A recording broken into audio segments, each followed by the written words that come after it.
Joe Wilkinson, he's like an Airbnb for woodlice. Joe, what is your perfect night in? Perfect night in, I'd say, watching Taggart with a box of milk tray and 20 Regals.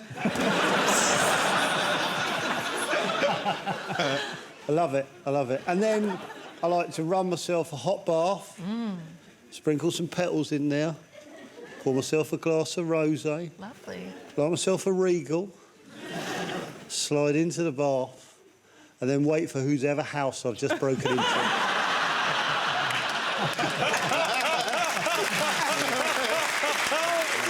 Then the fun really begins. Catherine, you've got an excellent podcast, which is sort of all about speaking your mind. Have you ever overshared and then regretted it? Yeah, I've regretted everything I've ever told anyone. I regret telling people about the time I didn't have $7, so I got off with the taxi driver. Thank you. It's lovely to see Joe again, isn't it? I regret writing a book about my life because now I have to start again and there's nothing left. What do you think I should do next? Eat camel shit. I thought we were spitballing, so...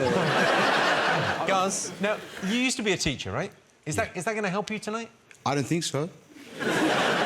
Like, a lot of people assume that you have to be clever to be a teacher. Bullshit. If you can go in the room and get them to shut up, that's teaching right there. Right, and what was your methodology for getting people to shut up? I would often get called to classes where kids were misbehaving, and I found a technique that worked really well. I'd go in, I'd close the door, make sure there was no senior leadership team about, and I'd say, shut the f*** up. And they'd usually go really quiet. And did you always teach reception class, or did you...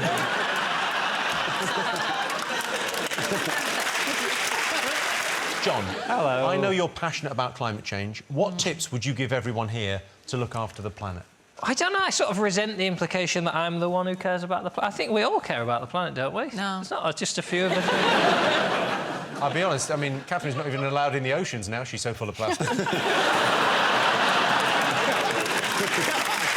want to cut that. No, seriously, if a dolphin eats that, it's...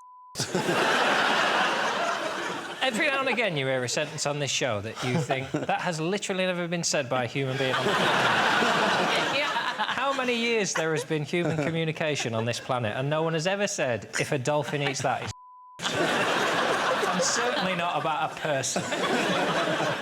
Catherine, have you got a mascot? I have. So one of the drawbacks of being 39 is that I had a daughter when I was very young. She's now a teenager, so we are at odds sometimes over what's cool, over different language. She calls me a Karen. What can I do about that? You can't complain about being called a Karen. That's exactly what a Karen would do. So we've had a meeting of the minds, and I begged her to help me. This show is all about language, words. I said, will you please help me with some hip, young, cool words so that I can inject them during the show and become less of a Karen. So I've got a few phrases here that she helpfully recorded for me. Let's say if I saw someone's body and I felt like their bum was a lie, their bum was fake, they'd had plastic surgery, I would say, girl, that body is cap. Girl, that body is cap. Cap. If you've done something really well, like if you get a great score, you nail the math like Jon usually does, I wouldn't say, Jon's done well there. My daughter says I should say, you ate that.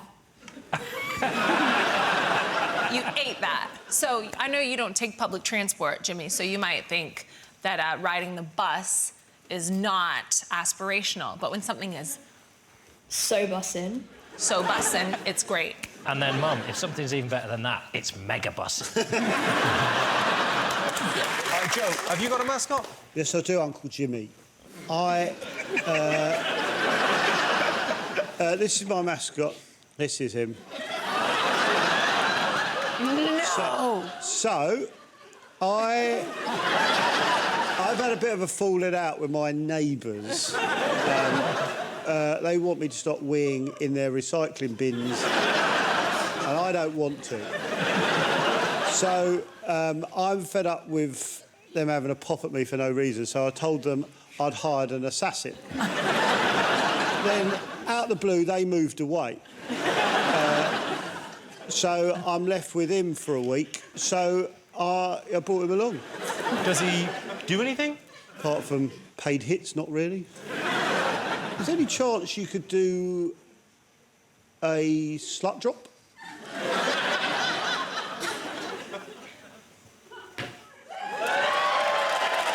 Rachel, you recently had a second baby. What lessons did you learn from having your first baby that you put into play this time?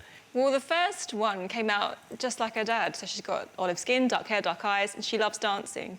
And I took her to see Pasha dancing in a show recently for the first time, and we got told off because she was dancing too much in the aisles. The moves just reminded me that slut drop was what she was doing in the theatre. You've taught your 2-year-old a slut drop. It wasn't me. Do you know what? Just a quick recording pause while I call child services. They'll call you, I imagine.